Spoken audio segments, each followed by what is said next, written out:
And many a day during my time, I have sent and received some messages I wholeheartedly wish never to see the light of day.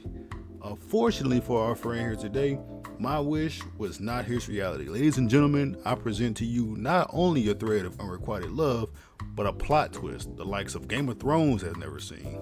Our first page here starts off fairly innocently. Our hero of the story conducting a bit of a quest, a bit of a wacky adventure to find his damsel, named simply Lynn or Lyin, as some well-cultured country folks may pronounce. He starts off with a bit of energy here. He says, hey, a good first message, lets her know you aren't some limp noodle. You're here full of life and excited to talk to her, but not so excited that you type in all caps and scare her off. He asks her, is this Lynn?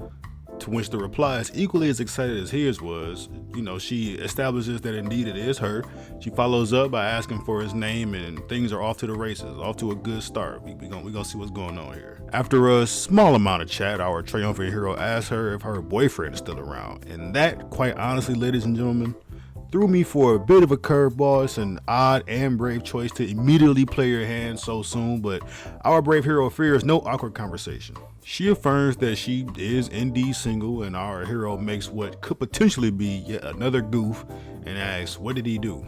Now, for my younger viewers still wondering how to approach women, once you establish if her ex, who you may or may not know of, is completely out of the picture, immediately change the subject. Just get out the topic.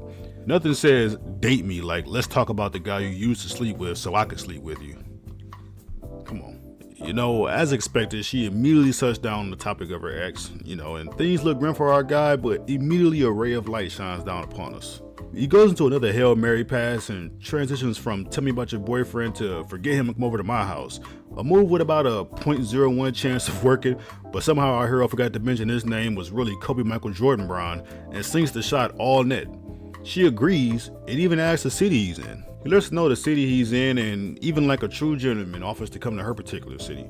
She lets him know that it's a no-go for the weekend, but she leaves the door open to maybe doing something that very same night, saying, I'm kind of thinking about getting a few drinks tonight and letting loose, been so stressed. Now, I gotta stop it here for a second, ladies and gentlemen, and say at this point, I thought to myself, okay, this is a little weird.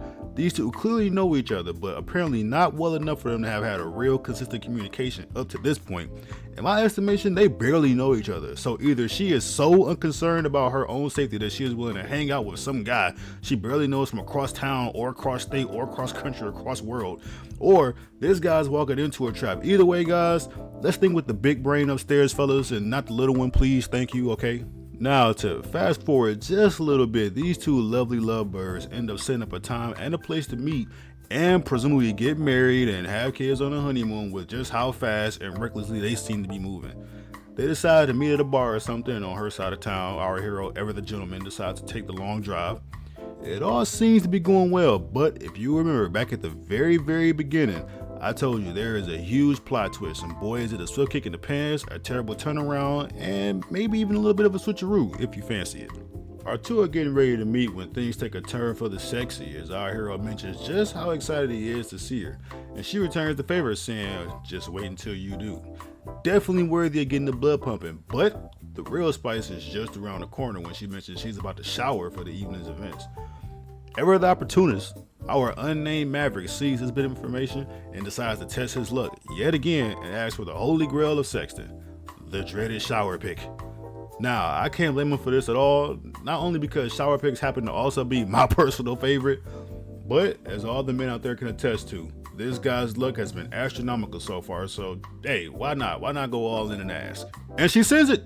Well, not exactly. She sends him a picture of her shaved leg and foot and what appears to be a saved Snapchat with the caption, had to shave and get smooth, which to most men without a foot fetish means in our minds, well, let's hurry up at the bar and get to the real date at home, if you know what I mean. But this hot and bothered bath of debauchery is about to take a turn for the worse. After a bit more back and forth, the time has come to finally meet. No more planning, no more bath time, no more feet pics.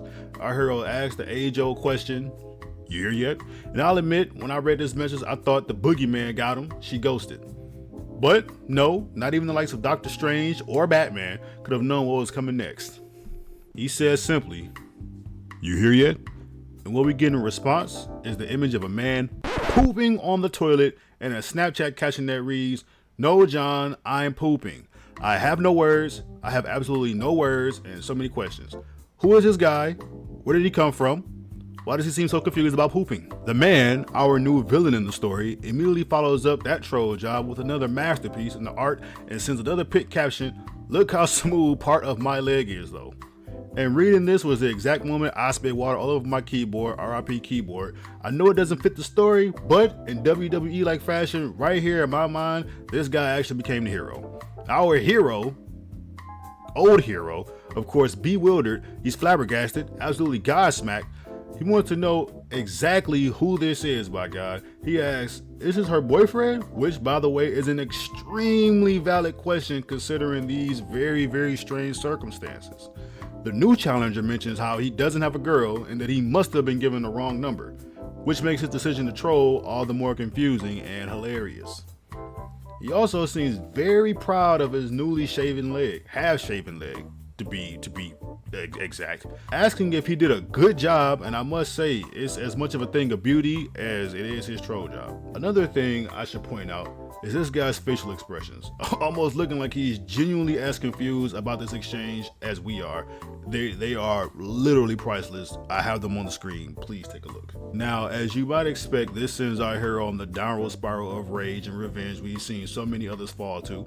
Instead of humbly taking the L and depriving this natural troll he just found in the wild like a Pokemon, he crashes out and adds fuel to the fire here. After some more back and forth of our guy crashing out and being met with even more relentless trolling, he finally accepts defeat, tucks his tail, and humbly tells the funny troll to quote unquote fuck off, don't kill me, you two, which appropriately inspires an equal sign off from the unnamed troll, thanking him for taking the troll train and making sure he watches his step as he departs.